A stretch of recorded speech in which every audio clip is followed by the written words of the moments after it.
Everyone, GK with गौरवांशी classes पर। चलिए हम आप स्टार्ट करते हैं अपने आगे की जो हम ग्लैंड्स पढ़ रहे थे उनके बारे में। ठीक है, हमने पश्चपिंड से निकलने वाले हार्मोन्स के बारे में पढ़ लिया था और अग्रपिंड से निकलने वाले हार्मोन्स के बारे में पढ़ लिया था। उसके बाद हमने आई थिंक पीनियल ग्लैंड्स के बारे में और पढ़ लिया था। देखते हैं हमने कहाँ तक पढ़ लिया। प्रोलैक्टिन हार्मोन एंड आपका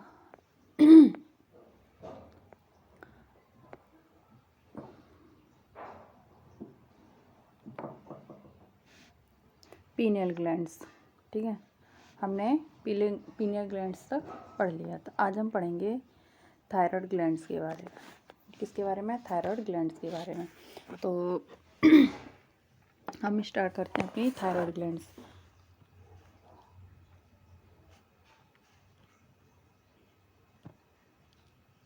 थायराइड ग्लैंड्स, ठीक है। थायराइड ग्लैंड्स क्या होती है? थायराइड ग्रंथि जो होती है आपकी, वो श्वास नली के दोनों ओर होती है। कहाँ होती है? श्वास नली के दोनों ओर होती है और जो दो लोब्स से बनी होती है। किससे बनी होती है? जो दो लोब्स से बनी होती है। मैं भी आपको इस पिक्चर में देखते हैं, हमारी इस पिक्चर में दिया है या नहीं। यह है, ठीक है। इसमें देखते हैं हम, ये देखिए यहाँ पे ये थायराइड ग्लैंड्स, ठीक है, ये बनी हुई है, देखो यहाँ भी। ठीक है, तो ये क्या होती है? या श्वास नली के दोनों ओर बनी होती है। श्वास नली आपकी, ठीक है, उसके दोनों ओर बनी होती है, जो दो लोब्स से बनी होती है। किससे? दो लोब्स। ये जो दिख रहे हैं ये दो लोब से बनी होती है। ठीक है, ये पालियाँ आपस में इस्थमस से जुड़ी रहती हैं। ये जो बीच में ये आपको जो ये दिख रहा है बीच में, ये इसे इन्होंने इस्थमस बोला है। क्या बोला है इन्होंने? इस्थमस बोला है। ठीक है, ये ठीक है। तो ये आपस में किससे जुड़ी रहती हैं? इस्थमस से जुड़ी रहती है। आज गले में थोड़ी सी प्रॉब्लम है, सो प्लीज़ मैनेज करना। थायराइड ग्लैंड की मुख्य कोशिकाओं से दो हार्मोन्स निकलते हैं। मतलब इसकी जो कोशिकाएं हैं इससे दो हार्मोन्स निकलते हैं। कौन से दो हार्मोन्स निकलते हैं? कहाँ है हमारा थायराइड? T3 और T4। कौन से हार्मोन्स निकलते हैं? T3 और T4। ठीक है, कौन सा निकलता है? T3 और T4 दो हार्मोन्स निकलते हैं। ठीक है, थायराइड ग्लैंड से। ठीक है, T3 को बोलते हैं हम थायरॉक्सिनिन। मैं यहाँ पे लिखती हूँ इसका। T3 को हम क्या बोलते हैं? T3 को हम बोलते हैं ट्राइडोथायरॉक्सिनिन। ठीक है, इसको बोलते हैं ट्राइडोथायरॉक्सिनिन। और T4 को बोलते हैं हम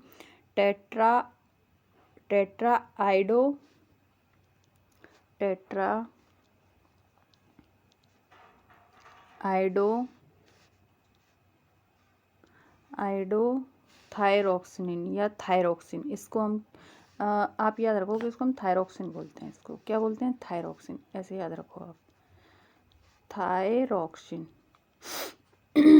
इसको क्या बोलते हैं? T3 को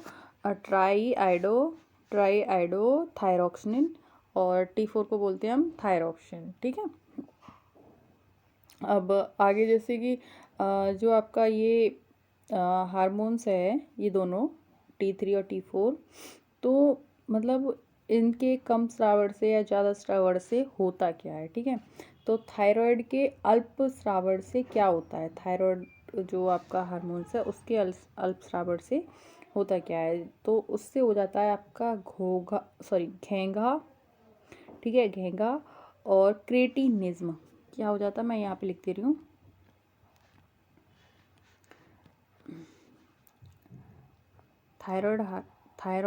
थायरॉक्सिन या थायराइड के अल्प श्रावण से। किससे? अल्प श्रावण से क्या होता है? घेंगा, ठीक है। और क्रेटिनिज्म क्या होता है? क्रेटिनिज्म होता है, ठीक है। और मिक्सोलेमा, ग्रेव्स ये भी हो जाते हैं। अच्छा, ये जो आपका ये थायरॉक्सिन हार्मोन जो है इसके बारे में और देखो, ठीक है। थायरॉक्सिन एक अमीनो अम्ल आधारित हार्मोन से कैसा है? अमीनो अम्ल आधारित हार्मोन है जिसका एक महत्वपूर्ण अवयव है क्या? आयोडीन। क्या? आयोडीन। ठीक है ना, आयोडीन। और आयोडीन की कमी से थायराइड ग्रंथि की कोशिका में क्या हो जाता है? सूजन हो जाती है।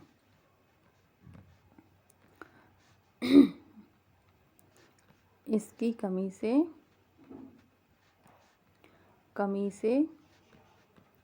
क्या हो जाता है? आपका थायराइड ग्रंथि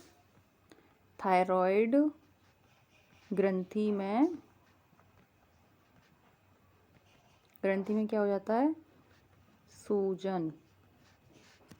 सूजन आ जाती है, जिसे घेंगा रोग कहते हैं। जिसे क्या कहते हैं हम? घेंगा रोग कहते हैं, ठीक है। तो घेंगा क्या है? थायराइड ग्लैंड से निकलने वाले थायरोक्सिन हार्मोन्स के कम स्रावन से घेंगा हो जाता है। और घेंगा क्या होता है? आयोडीन की कमी से होता है, ठीक है। और उससे क्रेटिनिज्म भी हो जाता है, आपका मिक्सोलेमा भी हो जाता है, ग्रेप्स भी हो जाता है। तो थायराइड ग्लैंड से निकलने वाले दो हार्मोन्स हैं T3 और T4, ठीक है ना। अब आगे बात करते हैं। अच्छा, आगे का ग्लैंड्स पढ़ने से पहले हम ये देख लें कि ये आपका जो मैंने बोला क्रेटिनिज्म और एक और बोला था मैंने मैक्सोलोमा, तो ये मतलब होता किस में है? तो लिख लो आप, ये जो क्रेटिनिज्म है ना, ये आपका बच्चों में होता है। किस में होता है? बच्चों में। इसमें क्या होता है? बच्चों में थायराइड की अल्प मात्रा से ये हो जाता है, तो इससे क्या होते हैं? बच्चे मंद बुद्धि। अगर ये कम स्रावित होगा बच्चों में तो बच्चे क्या होंगे? मंद बुद्धि होंगे, ठीक है। एक और होता है इसके बाद एक और रोग होता है आपका, सुना होगा आपने, हाशीमोटो।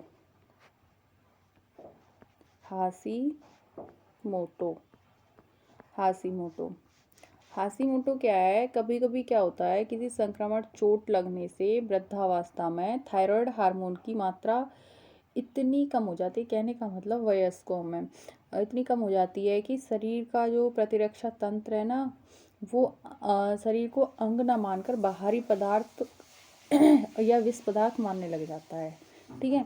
तो इस दौरान क्या होता है? इस दौरान कुछ ऐसे रसायन बनने लगते हैं जो थायराइड ग्रंथि को भी नष्ट कर देते हैं। जैसे कि आपके घर में कोई दूसरा आ जाए, ठीक है, तो आपके उससे नहीं बने तो मतलब आप एक तरीके से उसको दुश्मन मानने लग जाएंगे, ठीक है। तो आप उसको बाहर निकालने के लिए, घर से बाहर निकालने के लिए कुछ भी करेंगे, ठीक है ना। तो ऐसे ही क्या करता है ये हाशीमोटो रोग में जो होता है, तो इसमें क्या होता है कि संक्रमण चोट लग जाए वृद्धावस्था में तो थायराइड हार्मोन की मात्रा एकदम कम हो जाती है। तो उससे क्या होता है कि आपका जो शरीर का प्रतिरक्षा तंत्र है, इम्यूनिटी सिस्टम, तो वो जो तुम्हारी बॉडी का जो अंग है उसको अपना ना मान के बाहर का मानता है। तो वह क्या करता है कि कुछ केमिकल्स, मतलब कुछ रसायन बनाने लग जाता है जो थायराइड ग्रंथि को, जो एक दिन क्या कहते हैं, थायराइड ग्रंथि को भी नष्ट कर देते हैं। तो इसी रोग को क्या कहते हैं? हाशीमोटो रोग कहते हैं, या थायराइड की आत्महत्या कहा जाता है। क्या कहा जाता है इसको?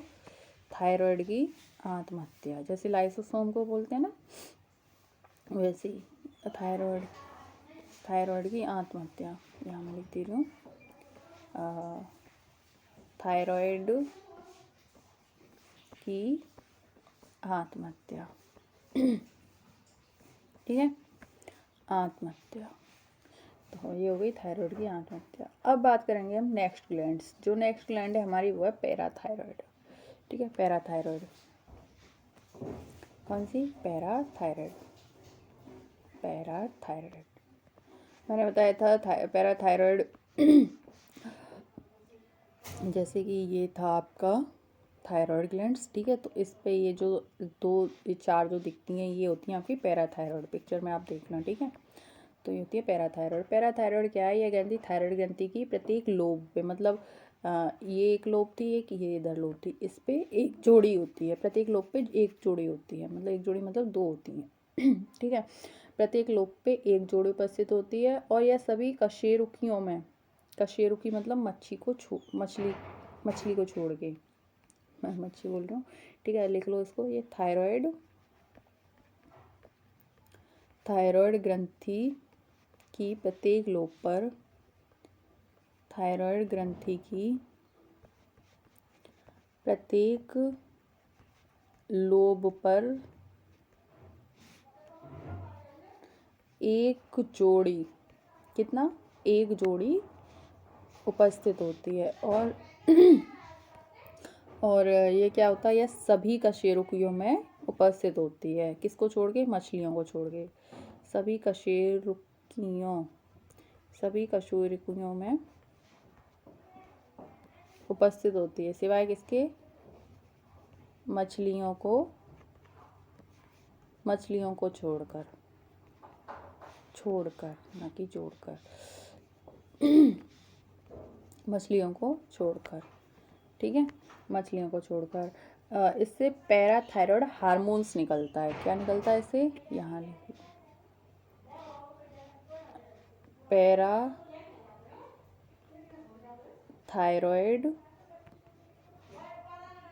हार्मोन। ठीक है, पैराथायरॉयड हार्मोन्स निकलता है इससे, पैराथायरॉयड ग्रंथि से क्या, पैराथायरॉयड हार्मोन्स निकलता है। अच्छा, अगर ये कम निकलेगा तो क्या होगा, मैं यहाँ लिख रही हूँ, इसके कम स्रावर से क्या होगा, कम स्रावर से टिटनी रोग हो जाएगा। कौन सा, टिटनी रोग हो जाएगा। और अत्यधिक या ज़्यादा स्रावर से क्या होगा, ओस्टियोपोरोसिस रोग हो जाएगा। किससे संबंधित हो जाएगा फिर, ये हड्डियों से, आई थिंक क्या, रियली, ओस्टियोपोरोसिस रोग हो जाएगा। ठीक है, ओस्टियोपोरोसिस रोग हो जाएगा।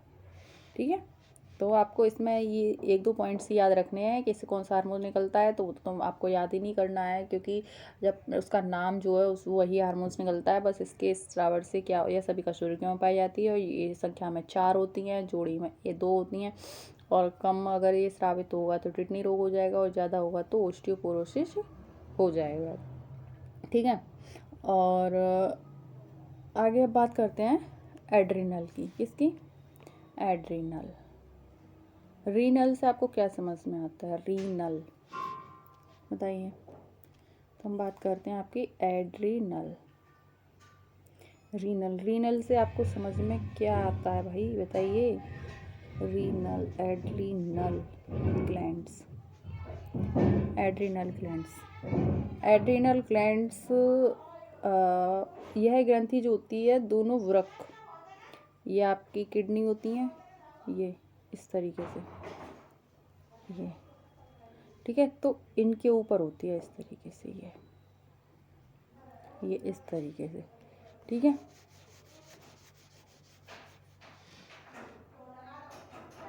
एड्रिनल ग्लैंड्स क्या है कि यह ग्रंथि दोनों वृक्कों का मतलब होता है किडनी, क्या होता है, किडनी के ऊपरी सिरों पर पिरामिड के आकार की कुछ इस तरीके से। ठीक है, मैंने आपको बताया था अभी, इस तरीके से, मतलब पिरामिड के आकार की एक जोड़ी पाई जाती है, मतलब एक इस किडनी पे और एक इस किडनी पे। ठीक है ना, एक जोड़ी पाई जाती है। इसे 4S ग्रंथि भी कहते हैं, 4S कैसे, आप यहाँ लिखो तो लिख लेना, इसे 4S ग्रंथि भी कहते हैं। 4S कैसे, मैं आपको यहाँ पे बताती हूँ। ठीक है, 4S मतलब पहला, शुगर मेटाबॉलिज्म। ठीक है, नेक्स्ट साल्ट रिटेनिंग,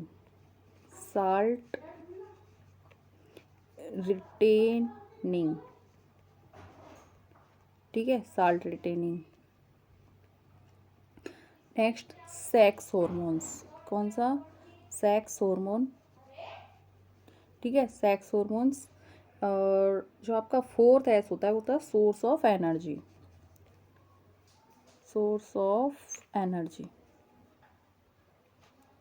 ठीक है, अगर मैं इनको हिंदी में बताती, जैसे कि आपका ये जो शुगर मेटाबॉलिज्म है इसको शर्करा उपापचय बोलते हैं। क्या बोलते हैं? शर्करा उपापचय। ठीक है। साल्ट रिटेनिंग लवण नियमन, लवण नियमन नियमन। और जो स्वच्छ हार्मोन से कौन सा है? लिंग हार्मोन। ठीक है, लिंग हार्मोन। एंड जो आपका सोर्स ऑफ एनर्जी है ये क्या है? आपका ऊर्जा का स्रोत। क्या है ये? ऊर्जा का स्रोत। ठीक है। और मैं इनको हिंदी में बोलती हूँ तो आपको समझ में नहीं आता। देखो ये 4S है, इसी की वजह से इसको 4S हार्मोन भी कहा जाता है। ठीक है। Salt, sugar metabolism, salt retaining, sex hormone और सोर्स ऑफ एनर्जी। ठीक है। कार्य तथा संरचना के आधार पे हमने एड्रिनल को 2 पार्ट्स में बांटा है। ठीक है। नेक्स्ट देखते हैं हम 2 पार्ट्स कौन कौन से। ठीक है, 2 पार्ट्स में बांटा है हमने कार्य तथा संरचना के आधार पे। ठीक है, तो कैसे बांटा है? एक तो होता है आपका एड्रिनल कॉर्टेक्स और एक होता है आपका एड्रिनल मेड्यूला। यहाँ मैं लिखती हूँ एड्रिनल कॉर्टेक्स मतलब अधिवृक्क वलकुट। ये एड्रिनल को ए से लिखती हूँ मैं, और कॉर्टेक्स कॉर्टेक्स। और सेकंड है आपका एड्रिनल मेड्यूला, मेड्यूला। ठीक है। इसको बोलते हैं हम अधिवृक्क वलकुट, अधिवृक्क वलकुट। ठीक है, अधिवृक्क वलकुट। और इसको बोलते हैं अधिवृक्क मध्यांश, अधिवृक्क मध्यांश। ठीक है, अधिवृक्क मध्यांश। तो इसको हमने कार्य तथा संरचना के आधार पे 2 पार्ट्स में बांटा, एक एड्रिनल कॉर्टेक्स और एड्रिनल मेडुला। ठीक है, एड्रिनल कॉर्टेक्स में क्या होता है कि अब इसको 3 पार्ट्स में बांटा गया है। इसको कितने पार्ट्स में? 3 पार्ट्स में। कौन कौन से? एक तो मतलब इसमें 3 कोशिकाएं पाई जाती हैं, कहें तो हम एक तरीके से जोना ग्लोमेरुलोसा, जोना ग्लोमेरुलोसा मैं लिखती हूँ यहाँ पे। ठीक है, ऐसे नहीं लिख के इसको हम इस तरीके से लिखते हैं, जोना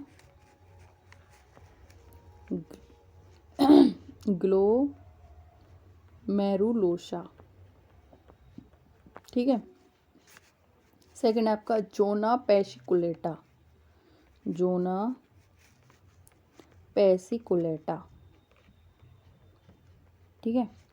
और जो थर्ड है इसकी कोशिका वो है जोना रेटिकुलेरिस, जोना रेटिकुलेरिस। ठीक है, जोना रेटिकुलेरिस। ठीक है, अब इनसे कुछ हार्मोन्स स्रावित होते हैं। क्या होता है? इनसे कुछ हार्मोन स्रावित होते हैं, जैसे कि आपका जोना ग्लोमेरुलोसा से एल्डोस्टेरोन। क्या होता है? एल्डोस्टेरोन हार्मोन्स स्रावित होता है। और एल्डोस्टेरोन मैं यहाँ लिखती हूँ पहले, एल्डोस्टेरोन। चलो मैं यहाँ बाहर की साइड लिखती हूँ इसको यहाँ पे, ताकि आपको सही से यहाँ पे समझ में आए। ठीक है, एल्डोस्टेरोन। ठीक है, एल्डोस्टेरोन हार्मोन स्रावित होता है। ठीक है, अब जोना पेसिकुलेटा से कौन सा? ग्लूकोरेडकोइडा। कौन सा? ग्लूकोरेडकोइडा, कोएडा। ठीक है, ग्लूकोरेडकोइडा। ठीक है। अब जो आपका थर्ड है ये है आपका जोना रेटिकुलेरिस। जोना रेटिकुलेरिस से कौन सा? एस्ट्रोजन और एंड्रोजन। कौन सा? एंड्रोजन और एस्ट्रोजन, एस्ट्रोजन। ठीक है, तो आपको ये पॉइंट्स ना मतलब ये याद रखना है कि एड्रिनल को हमने संरचना और कार्य के आधार पर 2 पार्ट्स में बांटा है, अधिवृक्क वलकुट, एक अधिवृक्क मध्यांश। ठीक है, अधिवृक्क जो वलकुट है उससे आपकी 3 इसमें 3 कोशिकाएं होती हैं, जिनसे 3 इनसे हार्मोन्स निकलते हैं। जो फर्स्ट है आपका जोना क्लोमेरुलोसा, जिससे एल्डोस्टेरोन हार्मोन निकलता है। सेकंड है आपकी जोना पेसिकुलेटा, जिससे ग्लूकोरेटिकॉइड निकलता है, ठीक है। एंड थर्ड है आपकी जोना रेटिकुलेरिस, जिससे एस्ट्रोजन और एंड्रोजन हार्मोन्स निकलते हैं। अच्छा, मैं यहाँ पे एक पॉइंट ये आपको क्लियर कर देती हूँ कि जो आपका अधिवृक्क वल्कुट है, ठीक है, यह जो आपकी एड्रिनल पूरी जो ग्रंथि है, इसका 80 से 90% भाग होता है। आप यहाँ नोट कर लेना इसको, 80 से 90% ये होता है आपका अधिवृक्क वल्कुट, ठीक है। और जो आपका एड्रिनल मेडुला जो अधिवृक्क मध्यांश जो है, ये आपका 10 से 20%, कितना होता है, 10 से 20% भाग होता है पूरा एड्रिनल ग्लैंड्स का, ठीक है। अब आप चाहो तो इनके कार्य लिख लो, ठीक है। जिसमें सबसे मोस्ट मैं एक काम करती हूँ, जो इसका मोस्ट है मैं आपको वही बता दे रही हूँ, आप नोट कर लेना। जैसे कि आपकी ये जो एंड्रोजन और एस्ट्रोजन हार्मोन्स जो हैं, इनका कार्य क्या है। अगर एंड्रोजन अधिक निकलेगा तो अधिक स्राव से क्या होगा, महिलाओं में पुरुष के लक्षण आ जाएंगे, जिसे विरिलिज्म कहते हैं। मैं यहाँ दूसरा कलर लेती हूँ और यहाँ नोट करती हूँ। ये अगर ये अधिक स्राव होगा तो इससे क्या होगा, महिलाओं में पुरुष के लक्षण, ठीक है, पुरुष के लक्षण आ जाएंगे, जिससे क्या कहेंगे हम, विरिलिज्म कहेंगे। क्या कहेंगे, जिसे हम विरिलिज्म कहेंगे। अगर वो लक्षण आ जाएंगे तो विरिलिज्म, ठीक है, विरिलिज्म कहेंगे।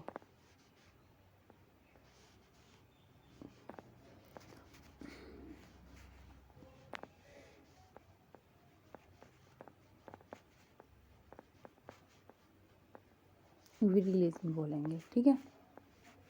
और अगर जो आपका एस्ट्रोजन है ये ज़्यादा निकलेगा तो क्या होगा, इससे पुरुषों में महिलाओं के लक्षण आ जाएंगे, जिसे गायनेकोमास्टिया बोलते हैं। क्या बोलते हैं, जिसे गायनेकोमास्टिया। इसके अधिक स्राव से पुरुषों में महिलाओं के लक्षण आ जाएंगे, जिसे गायनेकोमास्टिया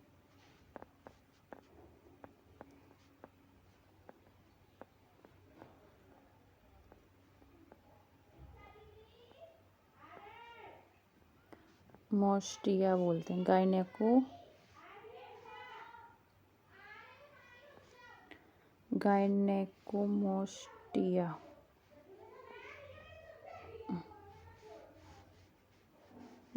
गायनेकोमास्टिया बोलते हैं, ठीक है। तो ये हो गए आपके, ठीक है, ये हो गए आपके एस्ट्रोजन और एंड्रोजन हार्मोन्स अगर ज़्यादा निकलेंगे तो क्या होगा, ठीक है। नेक्स्ट अब हम बात करते हैं, नेक्स्ट जो हम पढ़ेंगे वो है हमारी थाइमस ग्लैंड्स। क्या है, थाइमस ग्लैंड्स, ठीक है। तो यहाँ पे थाइमस ग्लैंड्स पढ़ेंगे, ठीक है।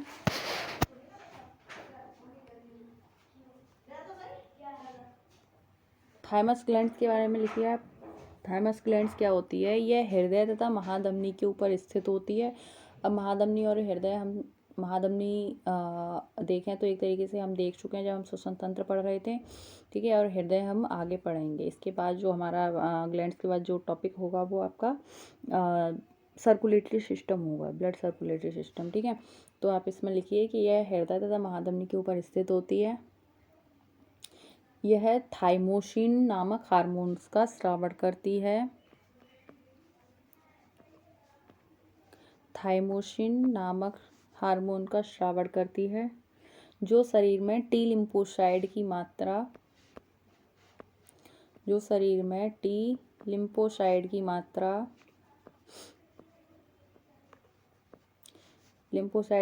बढ़ाकर शरीर के प्रतिरक्षा तंत्र में मदद करता है। किसमें मदद करता है, प्रतिरक्षा तंत्र में मदद करता है, ठीक है। अब नेक्स्ट लिखिए, पैनक्रियास। पैनक्रियास, ठीक है, जिसे अग्नाशय कहते हैं। तो लिखिए इसके बारे में। 98 से 99% बहिस्रावी रूप में होती है ये, क्योंकि आपको पता है ये दोनों तरीके की ग्लैंड से अंतःस्रावी हो, बहिस्रावी भी, एंडोक्राइन भी हो, एक्सोक्राइन भी। तो लिखिए 98 से 99% बहिस्रावी रूप में और 1 से 2% अंतःस्रावी के रूप में कार्य करती है। 98 से 99% बहिस्रावी के रूप में, 1 से 2% अंतःस्रावी के रूप में कार्य करती है। इसके भी 2 पार्ट्स हैं। इसमें लैंगरहैंस द्वीपिकाएँ पाई जाती हैं। लैंगरहैंस द्वीपिकाएँ पाई जाती हैं, जो अल्फा सेल और बीटा सेल, अल्फा सेल और बीटा सेल में विभाजित होती हैं। अल्फा सेल के बारे में लिखिए। यह ग्लूकागोन नामक हार्मोन का स्रावण करती है। यह ग्लूकागोन हार्मोन का स्रावण करती है। बीटा सेल के बारे में लिखिए। यह इंसुलिन नामक हार्मोन का स्रावण करती है। यह इंसुलिन नामक हार्मोन का स्रावण करती है। अल्फा सेल में लिखिए। यह यकृत में संचित ग्लाइकोजन से ग्लूकोज का संश्लेषण करती है। यह यकृत में स्थित या संचित ग्लाइकोजन से ग्लूकोज का निर्माण करती है। और बीटा सेल क्या करती है? ग्लूकोज को ग्लाइकोजन में परिवर्तित कर देती है। ग्लूकोज को ग्लाइकोजन में परिवर्तित कर देती है। अल्फा सेल क्या करती है? ग्लाइकोजन को ग्लूकोज में, और बीटा सेल क्या करती है? ग्लूकोज को ग्लाइकोजन में परिवर्तित कर देती है। बीटा सेल में लिखिए आगे। अतः इंसुलिन का मुख्य कार्य ग्लूकोज का शरीर में नियंत्रण करना है। अतः इंसुलिन का मुख्य कार्य ग्लूकोज का शरीर में नियंत्रण करना है। इंसुलिन की कमी से क्या हो जाता है? हाइपरग्लाइकोसीमिया, जिसे डायबिटीज बोलते हैं, ठीक है, हाइपरग्लाइकोसीमिया। अच्छा, आप इसमें मुझे ये बताना, ये इंसुलिन की कमी से होता है या अधिकता से होता है? कमी से होता है या अधिकता से होता है? ठीक है, आगे लिखिए इसी में, बीटा सेल में।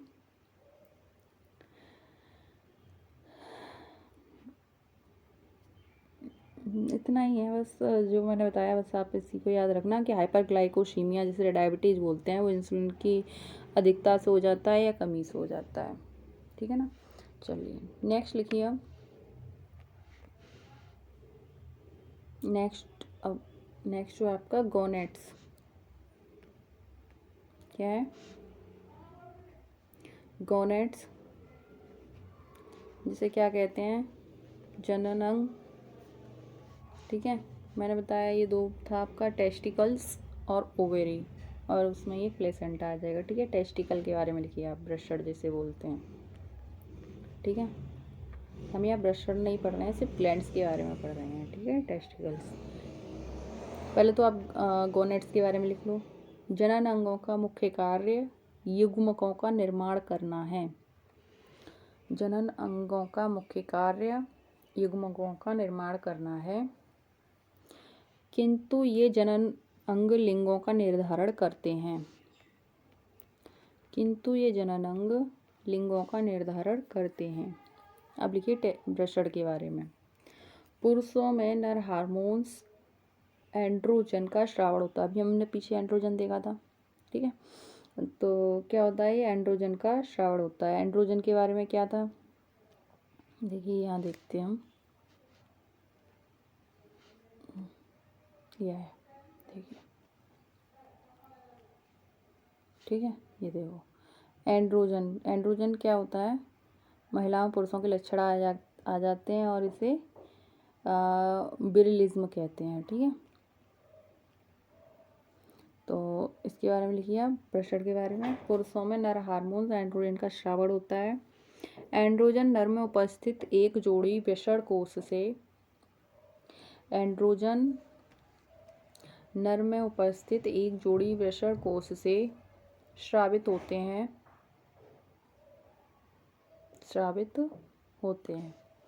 अब नेक्स्ट लिखिए आप, ओवेरी।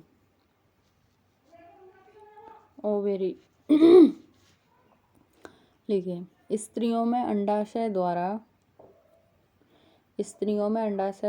एस्ट्रोजन हार्मोन का स्रावण होता है।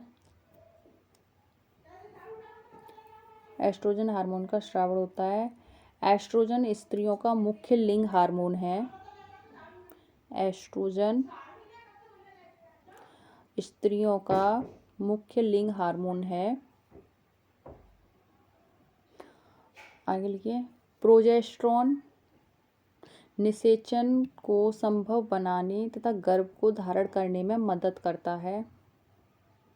इसी में लिखिए आगे, प्रोजेस्टेरॉन निषेचन को संभव बनाने तथा गर्भ को धारण करने में मदद करता है। प्रोजेस्टेरॉन की कमी गर्भपात का कारण बनती है। अगर प्रोजेस्टेरॉन हार्मोन आपका ओवेरी से कम निकलेगा तो क्या होगा, आपका गर्भपात का कारण बनता है, मतलब गर्भपात हो जाता है। ठीक है। नेक्स्ट लिखिए आप, प्लेसेंटा। हेडिंग डालिए आप, इसी पे मैं लिखती हूँ प्लेसेंटा। ठीक है, क्या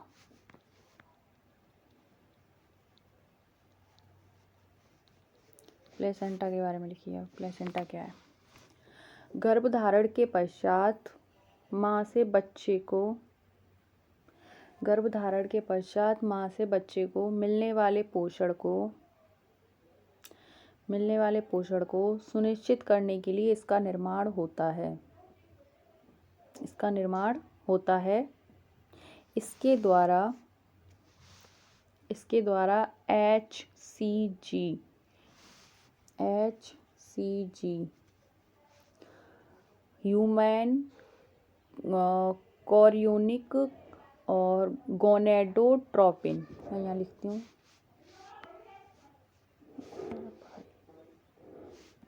मैं ह्यूमन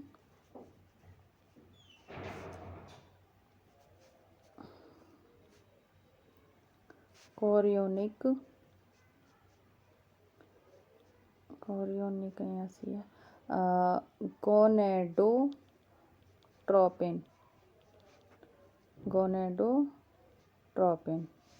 ठीक है, गोनेडोट्रोपिन का स्रावण होता है। इसके द्वारा HCG का स्रावण होता है। यह गर्भ को स्थायी बनाने के लिए आवश्यक है। और गर्भपात के लिए क्या था? प्रोजेस्टेरॉन। यह गर्भ को स्थायी बनाने के लिए आवश्यक है। यह मूत्र में उपस्थित होता है। मैं आपको इसका एग्जाम्पल बताऊंगी। यह मूत्र में उपस्थित होता है। गर्भधारण की प्रारंभिक पुष्टि के लिए यह हार्मोन्स, प्लेसेंटा क्या है? गर्भधारण की प्राथमिक पुष्टि के लिए यह हार्मोन टेस्ट में यूरिन की उपस्थिति में प्रयोग होता है। कैसे? आपने देखा होगा जो फीमेल्स होती हैं घर में, ठीक है, और तो एक किट आती है, ठीक है, कुछ इस तरीके से होती है वो, ठीक।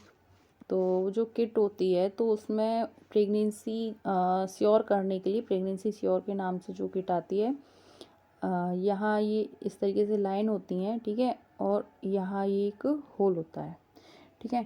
तो जब प्रेगनेंसी टेस्ट किया जाता है तो उसमें कुछ मूत्र की कुछ बूंदें यहाँ डाली जाती हैं, ठीक है, उससे प्रेगनेंसी श्योर टेस्ट कहते हैं, ठीक है। ये उसी के बारे में कि गर्भधारण की प्राथमिक पुष्टि के लिए हार्मोन टेस्ट के यूरिन की उपस्थिति में प्रयोग होता है, ठीक है। नेक्स्ट लिख लिए आप, इसमें 2 हार्मोन और हैं, ठीक है, जो ओवरी से निकलते हैं, एक रिलैक्सिन और एक रेनिन। रिलैक्सिन हार्मोन, ठीक है, रिलैक्सिन और रेनिन के बारे में आप और लिख लो, एक 2 पॉइंट्स, फिर ये कंप्लीट होता है आपका, ठीक है। रिलैक्सिन के बारे में लिखियो, बच्चे के जन्म के समय यह हार्मोन बनता है। बच्चे के जन्म के समय यह हार्मोन बनता है जो गर्भाशय की दीवारों के तनाव को कम करता है, जो गर्भाशय की दीवारों के तनाव को कम करता है। ठीक है, रेनिन के बारे में लिखिए। इसका स्रावण किडनी द्वारा होता है। इसका स्रावण किडनी द्वारा होता है। इसका कार्य रक्त में उपस्थित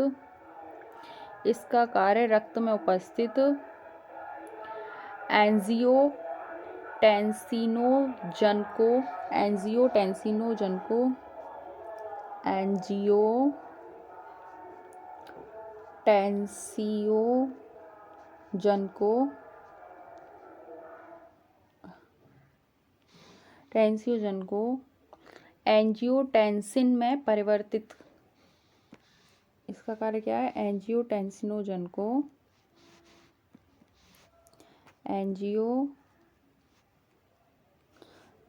एंजियोटेंसिन में परिवर्तित। मतलब ये हार्मोन क्या करता है? एंजियोटेंसिनोजन को एंजियोटेंसिन में परिवर्तित कर सक्रिय करना होता है। ठीक है, जिससे रक्तदाब बढ़ जाता है और उससे नाइट्रोजनी युक्त अपशिष्ट रक्त अलग करना सरल हो जाता है। ठीक है, क्या हो जाता है? रीनल पढ़ा था ना आपने, किडनी, तो ये वहीं से रेनिन। ठीक है, क्या हो जाता है? जब ये एंजियोटेंसिनोजन को एंजियोटेंसिन में परिवर्तित करता है, उससे सक्रिय हो जाता है, जिससे रक्तदाब बढ़ जाता है, ब्लड प्रेशर, जिससे नाइट्रोजनी युक्त अपशिष्ट रक्त अलग करना सरल हो जाता है। तो आपके यहाँ कंप्लीट होते हैं ग्लैंड्स। ठीक है, आपका मतलब एंडोक्राइन सिस्टम। अच्छा, यहाँ एक पॉइंट, जब हार्मोन की बात हो रही है तो आप यहाँ पे प्लांट्स हार्मोन और देख लो। प्लांट्स हार्मोन्स वैसे तो आपने पढ़ ही रखे होंगे ये हार्मोन्स। ठीक है, प्लांट्स हार्मोन,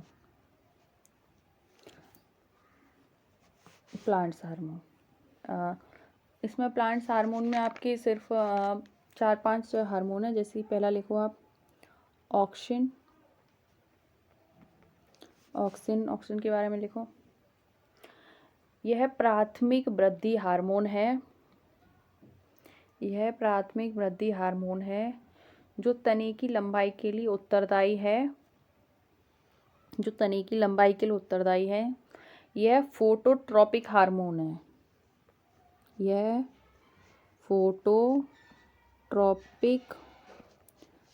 है।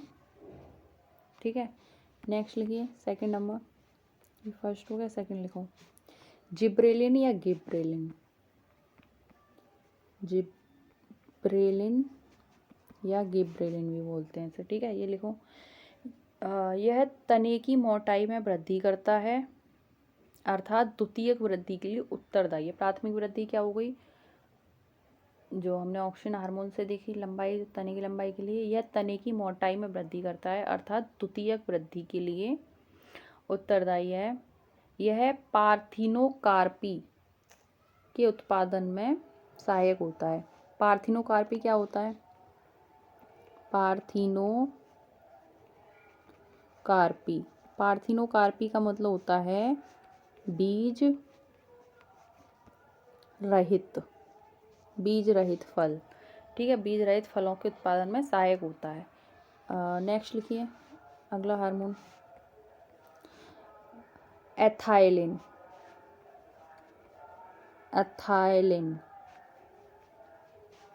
ठीक है, इसके बारे में लिखिए। यह फलों को पकाने में सहायक होता है। यह गैसीय हार्मोन है। यह फलों को पकाने में सहायक होता है। यह गैसीय हार्मोन है। कुछ पौधों में इसके स्थान पर एसिटिलीन का प्रयोग होता है। किसका? एसिटिलीन। कुछ पौधों में इसके स्थान पर एसिटिलीन का प्रयोग होता है। ठीक है, नेक्स्ट लिखिए साइटोकाइनिन। साइटो से आपको कोई अगर वर्ड याद आ रहा हो तो हम लोगों ने पहले पढ़ा था। ठीक है,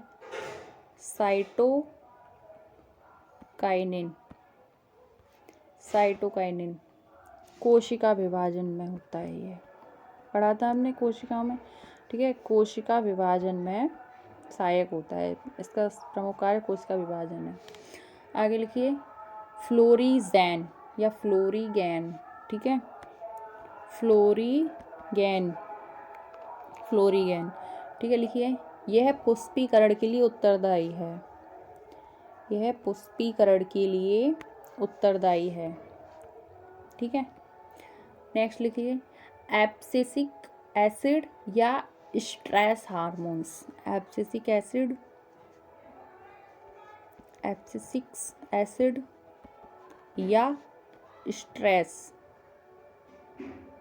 स्ट्रेस हार्मोन, ठीक है। यह क्या करता है, यह तनाव हार्मोन है, जैसा कि आपको स्ट्रेस से पता चल रहा है, यह तनाव हार्मोन है। यह पतझड़ के लिए उत्तरदायी है, पतझड़ के लिए उत्तरदायी है। यह वृद्धि को रोकता है, वृद्धि को रोकता है। इसे सूखा प्रतिरोधी हार्मोन कहा जाता है, क्या कहा जाता है इसे, सूखा प्रतिरोधी हार्मोन, ठीक है। तो ये थे आपके कुछ प्लांट्स के हार्मोन जो मैंने यहाँ बता दिए, क्योंकि हम यहाँ हार्मोन को कंप्लीट कर रहे थे, इसीलिए बाद में भी पढ़ेंगे हम इन चीज़ों को, ठीक है। तो ये कंप्लीट होता है दूसरे पार्ट में आपका एंडोक्राइन सिस्टम, जिसमें हमने कुछ ग्लैंड्स को पढ़ा, हार्मोन्स को पढ़ा, ठीक है। सो आई होप कि आप लोगों को ये समझ में आया होगा, ठीक है। और अगर कुछ गलती होती है तो आप प्लीज़ बताओ मुझे उसमें कि क्या गलती हो रही है, ठीक है, ताकि मैं उसमें आगे के लिए सुधार करूं। आप प्लीज़ कमेंट करके मुझे ज़रूर बताएं, ठीक है, और शेयर भी करें, ठीक है, और पसंद आए तो लाइक भी करें, ठीक है।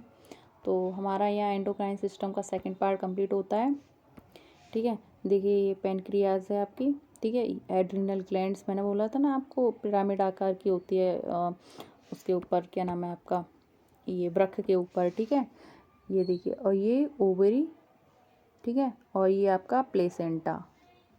प्लेसेंटा क्या होता है, जहाँ बच्चा रहता है, ठीक है, बच्चा रहता है।